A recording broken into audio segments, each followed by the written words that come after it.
Merhaba arkadaşlar. Bugün de size daha önce sizlerle paylaştığım bir takım videoların sonucunu yansıtan bir çanta göstereceğim size. Mesela açık olarak çanta gövdesi nasıl dikilir?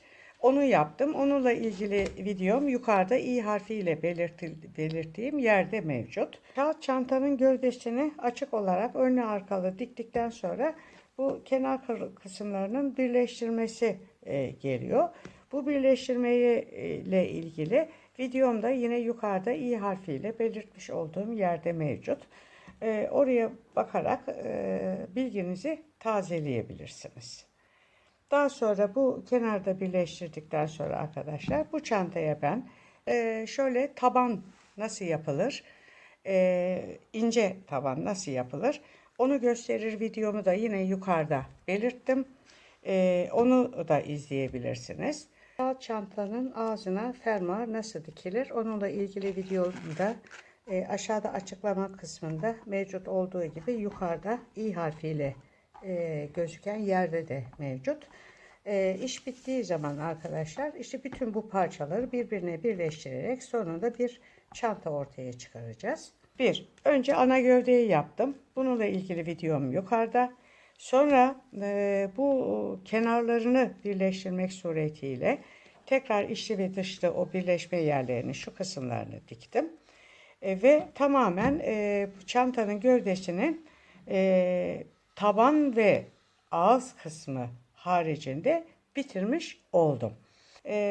Daha önce yine sizinle paylaşmış olduğum bu tabanı şu gövdeye birleştireceğim arkadaşlar. Bunu birleştirebilmek için bakın bunun kenarı böyle V şeklinde geliyor. O durumda şimdi buna birleşecek ya arkadaşlar şu şekilde tutacağım. Burası bakın şöyle V tek kalacak. Bunu şuraya böyle birleştirmek suretiyle arkadaşlar dikeceğim ve sadece ağzı birleştirmek kalacak. Çantanın tabanını çantanın ana gövdesine birleştirdikten sonra ipimi yukarıya kadar getirdim. Şuraya kadar. Şimdi bakın burada çantanın artık şimdi fermuarlı kısmını ilave edeceğim. Bunu ilave etmek için arkadaşlar fermuarın duruşu şu. Ağız kısmının duruşu bu. Bakın şurada, bakın şurası dikkat edin üçgen geliyor. Şöyle. Çantamda da şu şekilde bastırdığım zaman bakın burası bir V harfi halinde. Görüyor musunuz? Bunu şimdi arkadaşlar şuraya gelecek şekilde şöyle dikeceğim. Önce fermuarımızı bir açalım. Açtım. Bakın. Şu şekilde. Buna dikkat edin. Şu şekilde birleştireceğim arkadaşlar. Ve bunu dikeceğim. Şöyle. Buraya bir sıkıştıralım bunu.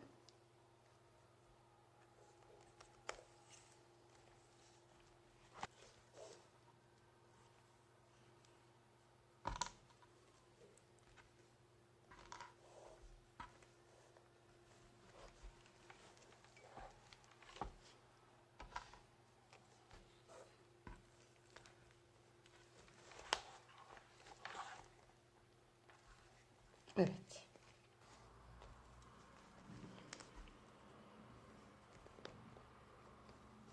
Büyük bir kısmını diktim arkadaşlar. İçi ve dışlı olaraktan sadece şu kısımlar kaldı. Buraları da bakın şöyle dikiyorum. Şöyle içeriden hani bunları içli dışlı dikiyoruz ya. Alttaki bölümden girdim. Bir anda ikisini birden dikiyorum arkadaşlar. Şuradan çıktım. Bu tarafa geçtim. Bakın alt katı dikilmiş oldu. Dikkat ettiniz mi? Şimdi üst kata geliyorum. Üste girdim. Bu taraftan çıktım. Şöyle. Buraya bir tur daha atalım. Bu şekilde arkadaşlar hem içeriden hem dışarıdan dikilmiş oluyor. Şöyle. Bunu buraya çekiyorum şöyle. Bu sefer arkadaşlar şurası boş. Bakın. Görüyorsunuz. Buraya girdim. Sonra bu taraftan tekrar şuraya gireceğim. İpimi buraya sıkıştırıyorum. Buradan bu tarafa geçiyorum tekrar. Şuradan şöyle alttan şu şekilde içeriye giriyorum. Buradan da bu tarafa dönüyorum. Şuraya. Şöyle dönüyorum. Tamam. Tamam mı arkadaşlar? Şimdi yine aynen buraya geldim. Bakın iki taraflı. Önce şu alttakine giriyorum. Böylece iç ve dış dikiyoruz ya hani. İç kısmını bitirmiş oluyorum. Bu aşağıyı alt kata dikmek suretiyle şöyle. Sonra üstten giriyoruz. Şöyle bu taraftan çıkıyoruz.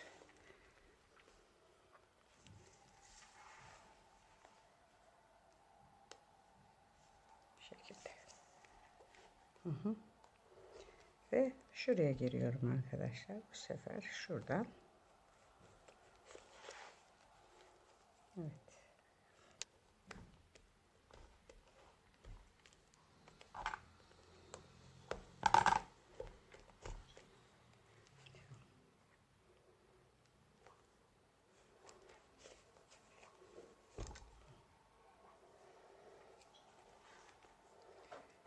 Evet arkadaşlar bakın şimdi şöyle alttan şu kısmı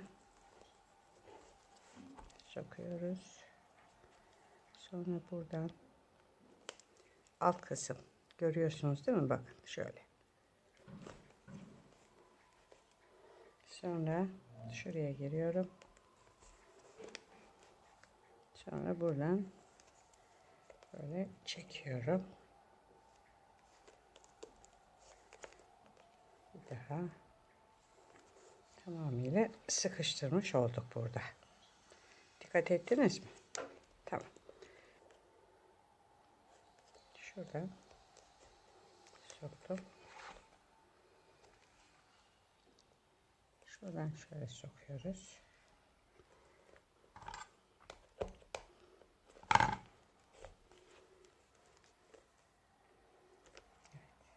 Yapmış olduğum parçalardan oluşan işte taban, gövde dikme, fermuar dikme, bunların hepsinden oluşan, hepsinin birleşmesinden oluşan çantam burada sona erdi.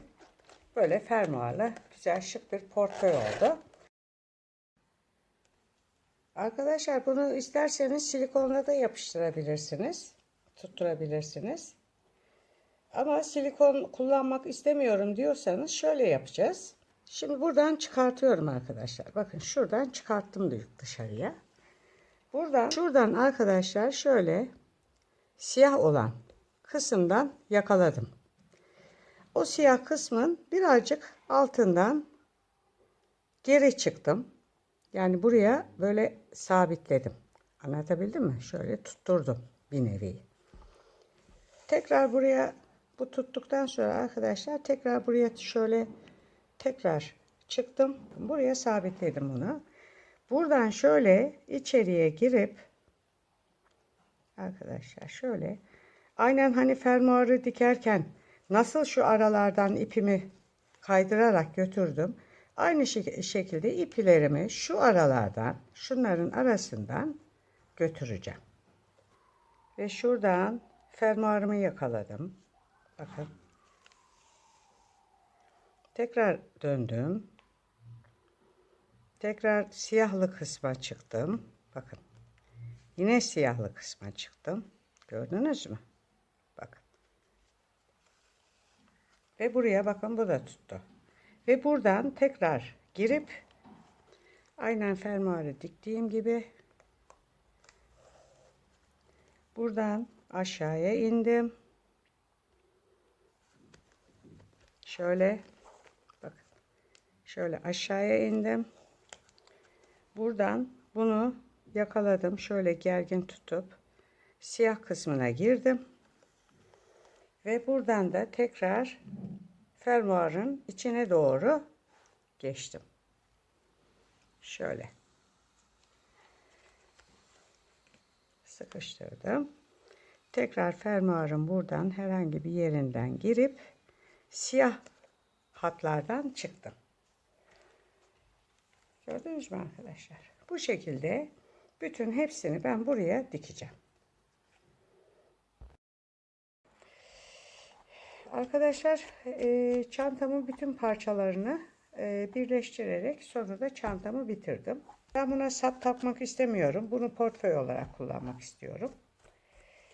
Ayrıca değişik olsun diye çantanın şu kenar kısmına su taşını yapıştırmadım arkadaşlar silikonla. Aynen fermuarı diktiğim gibi şu kenar kısımlardan birleştirerek diktim. Ve çantam sona erdi. Arkadaşlar kanalıma abone olmayı unutmazsanız ve videomu beğenirseniz mutlu olurum. Bundan sonraki videolarda görüşmek üzere. Hoşça kalın.